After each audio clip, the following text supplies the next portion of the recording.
So by chance, is anyone else having a raging Hunger Games phase at the moment? So I already made a video about the Hunger Games from Peeta's perspective. If you haven't seen that, go watch it. There's also this really good fan fiction from Peeta's perspective. I'll link it below. Go read it if you want to have a good time. Catching Fire just slays. It really does. I feel that the common pattern is that with books, they generally go downhill as the series continues, but with the Hunger Games, that's just not the case, I feel like. The Hunger Games, the first book, slayed. Catching Fire slays! You get to meet new characters like Finnick and Joanna. Such a fun time all around. This series just truly has a special place in my heart. Before we really get into Catching Fire from Peeta's perspective, I'd like to talk about the sponsor of today's video, which is Geology. Geology is a 16-time award-winning skin, hair, and body care company, recognized in Men's Health, GQ, Spy, Esquire, and Ask Men Grooming Awards, and they have over 6,000 5-star reviews. Geology creates simple and effective skincare and hair care routines, customized just for you with ingredients that are proven to work. So I've had oily skin for most of my post-pubescent life, and so Geology recommended their Clear System Beta routine after I took their 30-second diagnostic quiz. You can get recommended a regimen too by taking this quiz, and with a few clicks after sharing about your skin and hair goals, they'll recommend a routine just for you. So now I'm going to show you my Geology skincare morning and nighttime routine. First, I start out with the everyday unscented face wash. It leaves my skin feeling very clean and refreshed without drying it out like some harsh cleansers do. And then next I go in with the vitamin C and E serum. Okay, so this one is my fave product. I noticed that my overall complexion has been brighter since using this serum, and it also gives me a little bit of a healthy glow. And then finally I use the Tone Control Morning Cream. This moisturizer feels very hydrating and leaves my skin feeling very smooth and soft. I just got out of the shower, so it's time for the nighttime skincare routine. So the first product I'm going to be talking about is one that I've already used. It's the Micro Exfoliator and 3-Minute Clay Mask with tea tree and eucalyptus. I used this just now in the shower as a body exfoliator. It smells so good and also gave my body a really nice exfoliation without being too harsh. I'm gonna go in with the everyday face wash like I did in the morning. And then as the final step of the night, I'm going to use the night cream. It's very replenishing. I love the texture and how it makes my skin feel very smooth and hydrated. And that wraps up my Geology skincare routine. Not only is Geology the best in the skincare game, but they've also released a variety of new products, from their vitamin C serum to their shampoo co-wash to their new line of body washes and deodorants. They take care of all your bathroom needs. Right now, for a limited time, you can get an insane offer. Use my code Amanda70 or scan the QR code on the screen, and they will give you an exclusive 70% off of their award-winning skincare trial set. On top of that, they're giving you an exclusive offer on one of their skin, hair, or body products of your choice when you add it to your trial. Get it before it's gone, and thank you again to Geology for sponsoring this video. So me and Katniss won the Hunger Games, slay, except it's not slay. When we move into Victor's village, my family doesn't even come with me. So pretty much I spend my time alone in my house, painting and baking and sometimes taking care of Haymitch. What happened with Katniss, you may ask? Well, right when we got off the train when we first came back to District 12, Katniss's mother informed the world that Katniss isn't allowed to have a boyfriend yet, as if the whole world didn't see us making out in a cave several days prior. So we don't see each other that much and things are kind of awkward. But we're gonna have to start acting like a couple again because the victory tours are coming up where we parade around the districts and get everybody hyped for the next games. This upcoming one is called a Quarter Quell, which is a special games that only happen every 25 years. Haymitch was actually the victor of the last Quarter Quell, where the special thing was that there were double the amount of tributes. Fun. Anyway, so the camera people come, they want a shot of us like reuniting. Katniss comes out to me. I can barely see her in this blizzard. I lift her up, but I slip and fall, and then we laugh and kiss in the snow. It's such a magical moment, except it's not. It's all fake. It's all pretend. I don't want to keep living like this for the rest of my life. It feels awful to act all cutesy in front of the cameras and then be like practically strangers when they're gone, because I know that this arrangement is really hurting Katniss. And then it hurts me too because I know it's hurting Katniss, and then the loop fucking continues. So then pretty quickly we're ushered onto the train where we're going to District 11. But at one point the train has to stop for maintenance, and this gets Effie in a tizzy because we're getting off schedule, but then Katniss yells at her saying that no one cares, and then she storms off the train. So then I go out to talk to her because there's been something that I've been meaning to say for a while, and I say, look Katniss, I've been meaning to talk to you about the way that I acted on the last train, the one that brought us home from the games. I knew she had something with Gale, and I was jealous of him before I even officially met her. It wasn't fair to hold her to anything that happened in the games. I tell her that I'm sorry, and that maybe if I stop acting so like wounded we could give a shot at being friends. She says okay, but she still seems sad, so I'm like, okay, let's start with something more basic. Isn't it strange that I know she'd risk her life to save mine, but I don't even know what her favorite color is? She laughs and then she says her favorite color is green, and then I say that mine's orange. She asks like Effie's hair, and I'm like, no girl, like the sunset. Then I take her to see my paintings and she says she hates them. Nice. Fair enough though, because I did recreate scenes from the games, which I know we're both trying to forget, and she asks me how I can recreate them so vividly, and I say it's because I see them every night. Then we roll on into District 11 and it is intense. There's this huge fence topped with barbed wire and watchtowers with armed guards. Me and Katniss have to face the district in the square and give a speech. I know it must be extremely difficult for her seeing Thresh and Rue's family. She hasn't prepared anything, but I did. In fact, I do have a little something up my sleeve that hopefully will make things better. At the end of my speech, I finish it off by saying that, as a token of our thanks, we'd like each of the families from the tributes of District 11 to receive 1 month of our yearly earnings for the duration of our lives. Katniss looks at me and kisses me, and then later it seems she's motivated to give a few words of her own, even though the time for our speeches has passed. When she finishes, the strangest thing happens. A whistle sounds out, and then in unison, the crowd touches 3 fingers to their lips and then holds it out to her. It's our gesture from District 12. After we get off the stage, Katniss says she forgot her flowers, so we turn around to go back, and we see peacekeepers bring up this old man who I think started the whistle, and then suddenly they put a bullet through his head. Then a wall of peacekeepers blocks our view and pushes us to our room. Everyone is worried, and Effie's saying that they cut the feed after Katniss's speech, and that Hamish says he thought he heard gunfire, but I'm like, oh no guys, not to worry, a truck just backfired. More gunshots sound though, so Hamish tells me and Katniss to follow him, and we walk all the way up to the dome of the Justice Building. It's probably the only place where we could talk safely. I tell him what happened and ask what's going on, and Hamish says that it's better that Katniss tell me, and I'm like, excuse me? She tells me that President Snow was in her house and threatened to hurt her family, and even kill Gale if she doesn't convince everyone she's in love with me. Also, President Snow knows she kissed Gale in the woods.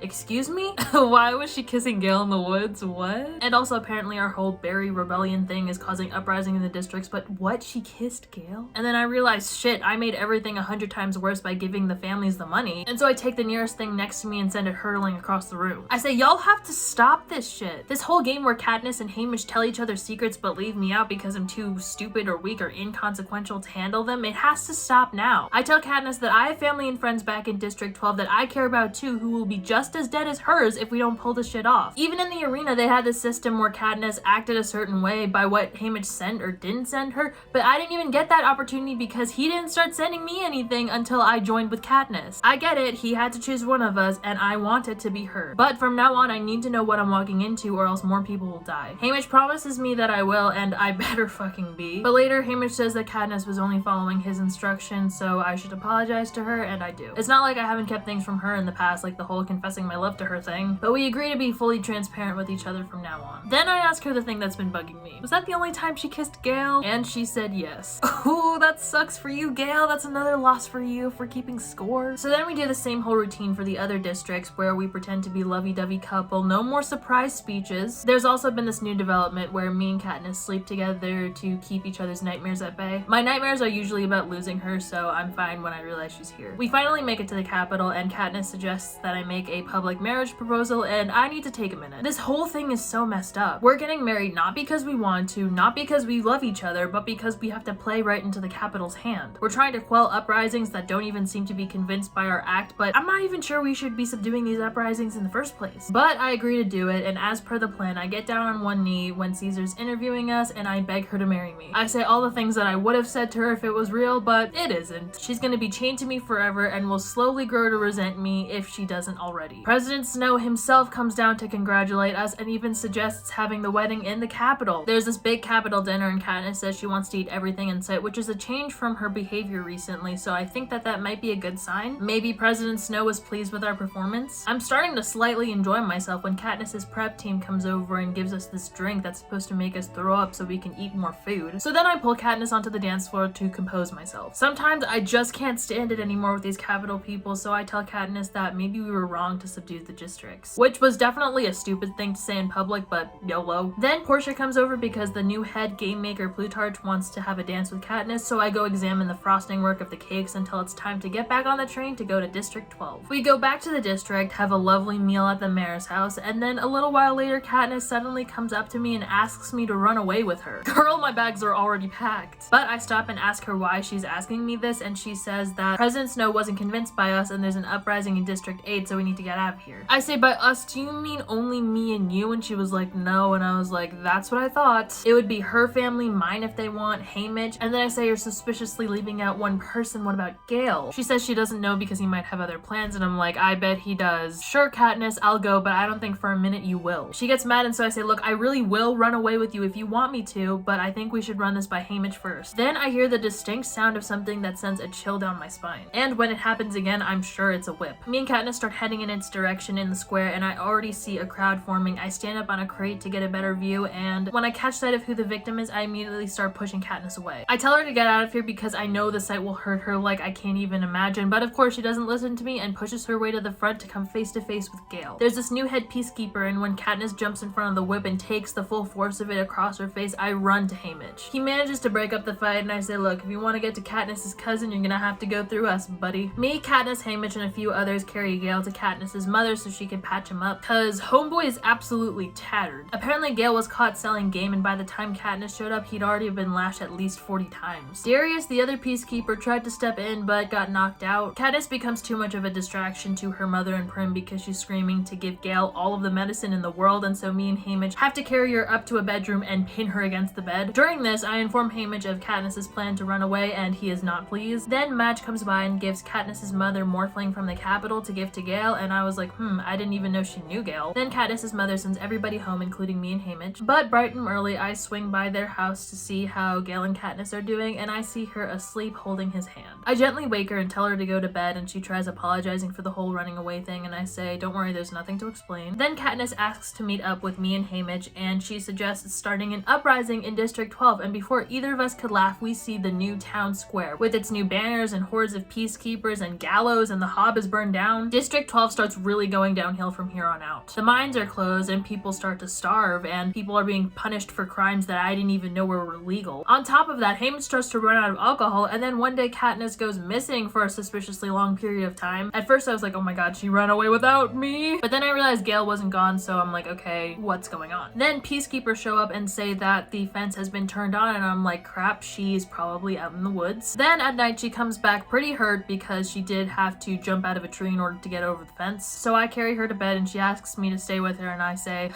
always. Then things mellow down for a bit. I hang out with Katniss while she's bedridden. We make this family plant book, and she watches a lot of TV. Then she has this wedding gown photo shoot, and seeing the photos made me want to die. Then it's time for the announcement, what they say the exciting new thing will be for the Quarter Quell. And it turns out the male and female tributes will be reaped from the existing pool of victors. Fuck this. There are only 3 living victors in District 12. Me, Katniss, and Haymitch. That means Katniss is definitely going back into the games, and I sure as hell will be the other tribute. I immediately go over to Haymitch's house and say that I will be the male tribute, don't even argue with me. Also, he is going to prioritize Katniss again because he owes me. Then later I find Katniss and Haymitch drunk out of their minds, and I decide I'm gonna whip them into shape better than the new peacekeeper did to Gale a couple days ago. I get rid of all the alcohol in Victor's village and say, listen up team, 2 of us are going to be living after these games. Effie's sending me recordings of all the living victors, and we're going to study them, act like careers, and fucking win. So Reaping Day goes exactly according to plan. Haymitch gets drawn, but I volunteer as tribute. We don't even get to say goodbye to our families because they take us on the train and we're already off. We watch a recap of the Reapings, and then I start watching past games now that I know who the tributes are. Katniss can't sleep, so she joins me to watch Haymitch's game. He ended up winning by using this force field at the edge of the games to kill his opponent. It's almost as bad as us and the berries. Everyone around us is much more somber, including our prep team. It's interesting because now that everybody is attached to the tributes, people in the capital aren't as excited for the games anymore. This Quarter Quell is putting the humanity back into the tributes. Katniss and I are dressed as glowing embers for the opening ceremony. The tributes all know one another, so Katniss and I are the odd ones out. Katniss even ends up being approached by the capital's heartthrob, Finnick Odair, who offers her sugar and asks him to tell her all her secrets. I say, do you think we would have ended up like this if only one of us won, just like another part of the freak show? She says, especially me, because I have a weakness for beautiful things. I say, having an eye for beauty isn't the same thing as weakness.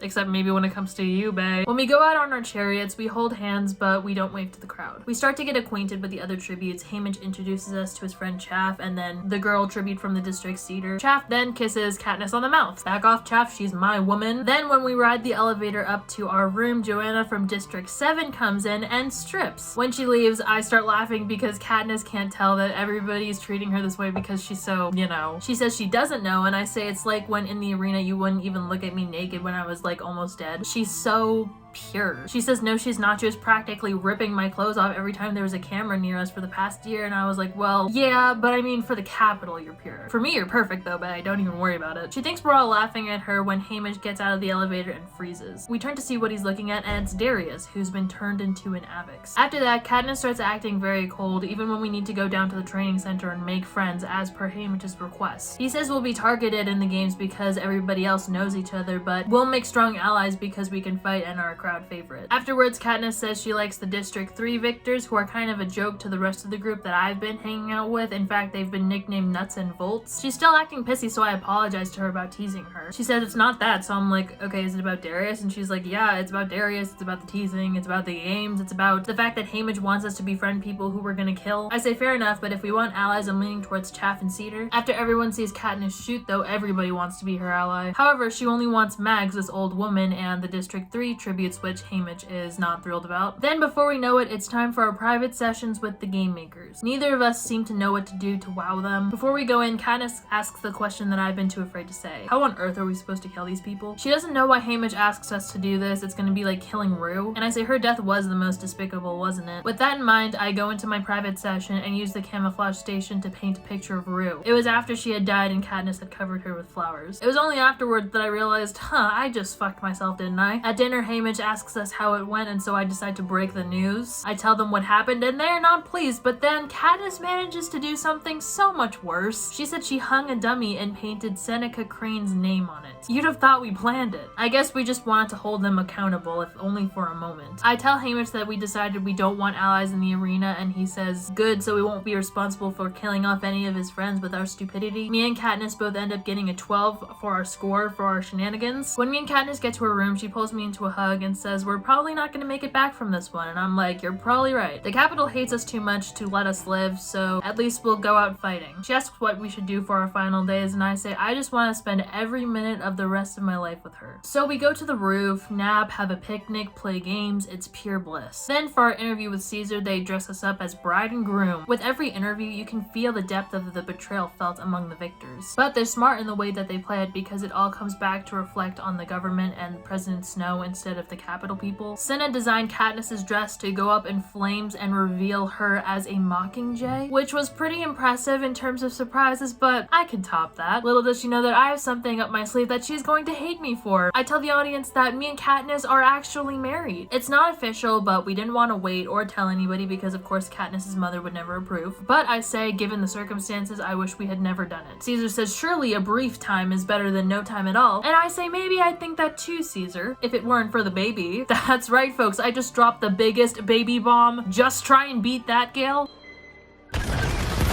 Up and down the rows, victors join hands for a brief moment, and then everything goes to shit. It's pure chaos out there. Everyone gets sent home, so we'll never see Effie again. Haymitch is the only one left in our room, so we tell him to tell Effie thank you for us. And this is where we say goodbye to him too, so he gives us the classic advice, stay alive. Then he tells Katniss to remember who the enemy is. I stay in her room that night, and in the morning, I get ready, and I'm thrust out in my tube, back in the games, back at it again. I can see the cornucopia, but the thing is that I can't get there, because everything is surrounded in water, and your boy can't swim. Finnick is actually the one to come and get me. Turns out we have an alliance with him and Mags now. Great. We're making our way through this jungle. I'm leading with my knife, swinging it out and about. We need to find another water source before the others come hunting us at night. And since I'm leading, I could see that we're about to make it to the crest of this hill when suddenly my body erupts into pain and I'm on the ground looking up at Katniss and Finnick. I say, careful guys, there's a force field up ahead. Katniss starts yelling that I was dead and starts to sob uncontrollably. Nothing I say can calm her down. I'm actually starting to worry when Finnick says it's just her hormones from the baby, and I'm like, no it ain't. I say I'm definitely rattled, but we can keep moving just a bit more slowly. So Katniss takes the lead because she claims she can hear the force field with the ear that the Capitol fixed up. We end up realizing that the arena is a big dome with the cornucopia in the middle, and there doesn't seem to be another water source, but I'm a little bit skeptical about that still. Katniss goes off to hunt for food, and then a cannon fires, and I almost shit myself thinking it's her, but I realize it's the toll from the bloodbath at the cornucopia earlier. 8 people are dead already. Seer was one of them. Seeing everybody must be really hard for Finnick and Mags. Then we get a parachute, and it's this metal contraption that none of us can figure out what to do with, and then later Katniss suddenly realizes that it's a spile. We probably have to tap the trees for water. We go to bed, but Katniss awakes me by yelling at me to get up and starts dragging me through the jungle. I have no idea who or what we're running from at first, but then she says it's some kind of poisonous fog. Then it starts to mess with my nerves, and I start spazzing uncontrollably. It gets so bad that Finnick has to carry me, and Katniss has to carry Mags. Katniss holds out for as long as she can, but then Mags and Finnick share a look, and Mags runs straight off into the fog and kills herself, so Katniss, Finnick, and me can escape. We collapse onto the ground, and the fog seemingly stops. I guess the game makers don't want to kill us just yet. I look up and see monkeys, which is a good sign because that means the air must be somewhat good. We made it to the water by the cornucopia, and me and Katniss get in and start soaking our bodies. Then we recover enough to help Finnick into the water, and I go out to tap a tree. Just when I get a hole big enough, Katniss says that I need to come back out to them quietly so I don't disturb it. I don't know what she's talking about at first, but then I sense their eyes and look up, and suddenly monkeys are attacking me. Finnick and Katniss come to my aid, and we form a triangle to defend ourselves. At one point, a monkey lunges at my chest, and I'm pretty sure I'm screwed before a morphling from District 6 comes out and protects me. The monkeys then retreat for some reason, and I spend the last minutes with the morphling who sacrificed themselves to save me. Then I get some sleep for a little while before 2 hideous creatures wake me up. They then turn out to be Katniss and Finnick. Apparently while I was asleep, they got 2 gifts, inching ointment and bread. Then 3 red figures stumble onto the beach far away from us, and it turns out it's Joanna, Nuts, and Volts. Finnick runs out to greet them, and we can't really abandon Finnick, so I guess we've made some new friends. Apparently they got caught up in some sort of bloodstorm, and the other tribute from Joanna's district died by running into the force field. Their whole team is not in great shape because BD aka Volts got a knife in his back at the cornucopia, and Wyrus aka Nuts is in shock and murmuring TikTok over and over again. Katniss and Joanna do not get along. In fact, Joanna slapped Katniss across the face. Joanna says she got Wyrus and BD just for her, but neither of us know what that means. Katniss patches BD up, and then we all go to bed, and then the next morning she explains her and Wyrus's theory that the arena is a clock. We have to get a move on so we're not in the danger zone, so I pick BD up, and he's holding this wire that he almost died trying to get. Wyrus seems a lot calmer now that she was able to communicate her clock theory. We go to the cornucopia, but we're suddenly ambushed by Brutus and his gang. Wyrus is killed, and Finnick takes a spear in his leg to protect me. Then the cornucopia starts spinning, and we have to cling on with our lives, and then we're all discombobulated. The tail of the cornucopia originally pointed to 12 o'clock on our map, but now that's out the window. We have no idea which area of the clock is where. So we go back onto the beach to try and figure things out. Katniss and Finnick go into the woods to tap a tree when suddenly I hear Prim screaming. Me and Joanna tried to run into the woods after them, but there's a force field that not even our weapons can penetrate. BD says it must be Jabberjays. Katniss and Finnick make it to the edge of the force field, and I want more than anything to be able to protect her from whatever voices are haunting her. The barrier finally drops, and I'm able to carry Katniss back onto the beach. I tell her that whatever she heard can't be real, because at the final 8 they interview the tribute's families. They're fake sounds, BD even says so. I ask Katniss who was torturing Finnick, and she says some girl named Annie. It must be Annie Cresta, who won about 5 years ago, the girl Mags volunteered for. At least now we're reoriented in terms of the clock. Me and Katniss take watch that night, and I say it's no use pretending like we don't know what the other one's trying to do. I don't know what kind of deal she thinks she has with Haymitch, but she should know that he made me promises as well. So it's safe to say that he's lying to one of us. If she dies and I live, there's no life for me back in District 12. She's my whole life. I would never be happy again. It's different for her. I'm not saying it wouldn't be hard, but there are those that will make her life worth living. I take out my Mockingjay necklace, which is actually a locket that has a picture of Gale, Katniss's mother, and Prim. I say that her family needs her. No one really needs me. And it's true. My family is carrying on as if I died in the games. The fake marriage between Katniss and me is so much worse than the life that she could have with Gale. In the last game and in this game, I've been nothing but a burden to her. Once because my leg was stabbed, and now because I ran straight into a force field. Haymitch would even pick Katniss over me even if I didn't tell him to. Then she says she needs me and then kisses me and I don't stop her. In fact, I let myself give in to my feelings one last time. Then a crack of lightning interrupts us and Finnick wakes up and says he'll take watch. The next morning, Katniss says we should cut off the alliance and I'm like, hold up, I think we should wait a bit. I have a feeling that's not the best move. Beety's been trying to create some sort of trap. He plans on using the lightning strike at 12 o'clock to electrocute the beach and the water, which has a good chance of killing the other tributes and or killing off a major food source. But first, we have a fish feast and I find a pearl and give it to Katniss. But when I look into her eyes, I can tell that the speech that I gave her the other night didn't work the way that I wanted it to. We go to the lightning tree and Beety instructs Katniss and Joanna to bring a wire down to the beach. I want to go with them, but he says I'll be too slow. So they go off, but I could tell that something's wrong. Finnick goes after Katniss and Joanna and then cannon fire start blasting. I call out for Katniss and I can hear her call back a couple of times, but she's way in the distance. I'm desperately trying to get to her and follow her voice, but suddenly the dome explodes. And when I wake up, I'm in the custody of the Capitol. And that's where we're stopped for today. Thanks so much for joining me in this recap of Catching Fire from Peeta's perspective. It's been a time and a half. Anyway, I hope y'all had a fun time and I will see you next time.